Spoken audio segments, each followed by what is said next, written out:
Welcome back to Robinson's Auto ToolsandTime.com. Today I'm going to do a quick video demonstration tutorial, and this can be used by my apprentice here. If you ever come across a vehicle that needs a TPMS sensor replaced, like this one, the customer would like the rear TPMS sensor replaced because it's not reading. So I went around, I did a system diagnostics, and let's start from the beginning. So first you want to go through, select your year, make, and model. So we know it's a Chevy Malibu. And we look for the production year and date. So 1 of 16 to 12 of 16, 433 megahertz is what I have selected. And I got that by going into the door jamb and looking at the production year, 8 of 16. So we're gonna go with the 433 megahertz and click yes. Now, if you wanna do a system diagnostics, the TPMS diagnostics, you would go into this first option and it'll just pretty much prompt you to go from tire to tire and scan the sensor. For now, we're just focusing on replacing that rear TPMS sensor. So we want to go down to Program TPMS Sensor. We want to copy by OBD. Use data that's stored from previous. So I don't know what's stored in this from previous, so I'm going to hit no. And now it's going to say, please connect OBD and turn ignition on. We're going to connect the OBD. Push start, so turn the ignition on. We're going to hit continue. It's going to communicate, it's going to read the sensors. And on this vehicle, I know the right rear is the one that's showing not reading, but they're all out of order because the tires were rotated.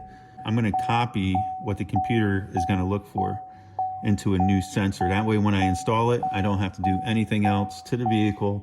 It's just plug and play essentially. So we're going to hit, I know this is the sensor we got to replace for the right rear. We're going to hit copy. Now we're going to take it over and program the sensor. It'll time out pretty quick, but you want to get yourself a new sensor, 315 or 433 megahertz. We know this one's 433. The computer already knows because we're copying it from the OBD. It said no sensor detected. We're going to hit yes. We're going to copy that one again. Now we're going to place the sensor in here. And it should pick it up automatically within a couple seconds. There you go. Now it said program successful. Now it's going to read the sensor, make sure everything's reading good. So it has this new ID and everything, and of course it's reading low on pressure because it's not in the tire. But now this sensor is ready to be installed into that tire, and the vehicle will automatically pick it up because we simply copied the ID number from the vehicle. Just going to take and remove the valve core. All right, once the air is out, break the bead. All right, once we get the bead broke, I'm going to actually let the machine hold the tire down. This is a little set from Icon. I really like it, just for these small things like this. So get into tight spots. You know, I just need a torque spit to get that off. I think it's like a T10 or something like that. I can't read this, a little smaller. Now you don't want to drop the screw down in the tire because at that point you pretty much got to take the tire off. Just trying to get that out of there would be a pain, so always make sure you catch that screw. And at that point you should be able to pop the sensor off. And we're going to change the valve stem as well, so sometimes these will pop right out, sometimes they won't.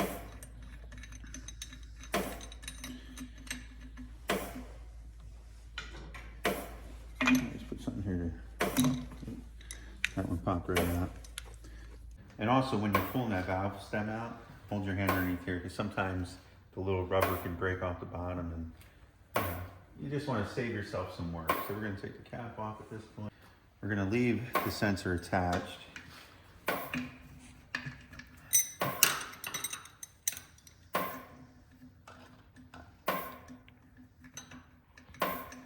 Screw this piece on. I like to try to protect the wheel, even if it's old. You know what I mean? It's still.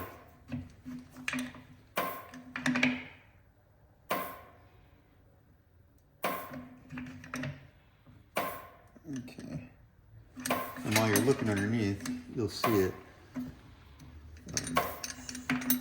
I know we missed it there, but as you're pulling up, you'll see it seat all the way around, and then you know you're good. And now we'll fill it back up with air.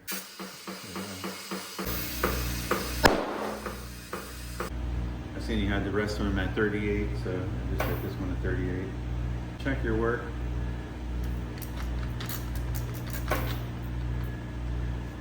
Everything looks good. But if you do spray it with soapy water or whatnot, it's a good idea to blow out that valve cord before putting the cap on.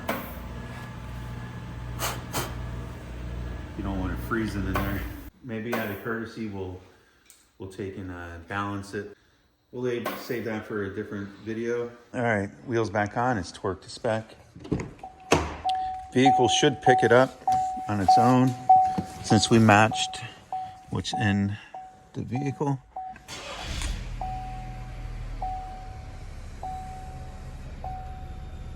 Bam.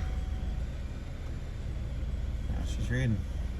A lot of times they won't read right away like this one did. I'm surprised that it actually read on the first initial key cycle without driving. A lot of times you got to drive it, take it for a little ride before it'll even start registering, and your TPMS light will stay on, make you worry a little bit. But on this vehicle, it picked up right away, so that's a good thing. I will inform the customer that I scanned the other sensors, and when I did so, they're showing weak battery. And I can give you a demonstration that this is programmed. So we were in advanced mode before, so I'll go back into advanced mode again. Is it hard to see it? And you're still in the Chevy Malibu. All of our selections from the previous vehicle will stay selected. But now I'm going to do the TPMS diagnose. We went to program sensors right away before because I just wanted to get it done, make sure it was good before we went on to the next demonstration. So now we're just going to do the diagnose. And this is where I went around earlier and I triggered the sensors to make sure we were chasing the right wheel, because sometimes during a rotation the tires could get mixed up. So you'll go right for that right rear, change it, and find out that it wasn't even the right tire, which in this case it wasn't. We replaced the left and it was showing the right. But we can relearn that all in the vehicle now and put the tires in their correct positions. But that would be a position relearn. But right now I'm just going to go through the TPMS diagnose. Clear, yes, I want to clear the data. And now what you'll do is you'll simply go to each tire. You'll hold it close to the valve stem, and then you'll hit the scan button.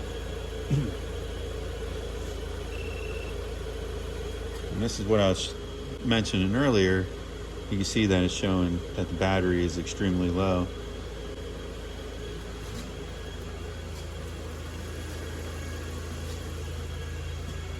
And then you'll just follow what wheel that is telling you to do. So now it's doing the right front.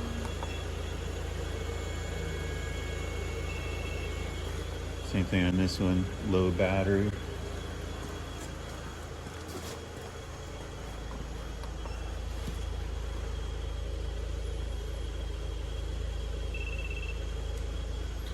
Same thing here, low battery.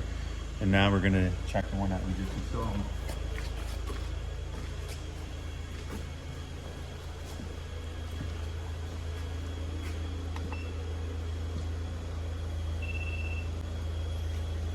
And you see it picks up right away, and that one did not say low battery, but I just want to go back. But you'll see that they all had low batteries except for the one that we just installed. So pretty much that's how you do the TPMS diagnose. Sometimes I'll take a screenshot of the way I actually scanned it versus what the OBD is reading, and then compare the two, and that's what I did before to find out that they were mismatched. All right, guys, I hope you found that helpful. I know it's only related to this MaxiTPMS, but it's something that I use here in the shop. It's a relatively inexpensive machine. It's not the cheapest in the market, but this one's pretty solid, and it's universal, and you can buy the sensors, and they'll pretty much match up to any vehicle. So I'm sure there's a lot of people out there with these. I'm sure there's probably a lot of videos, but until next time, thanks for watching. Stay tuned.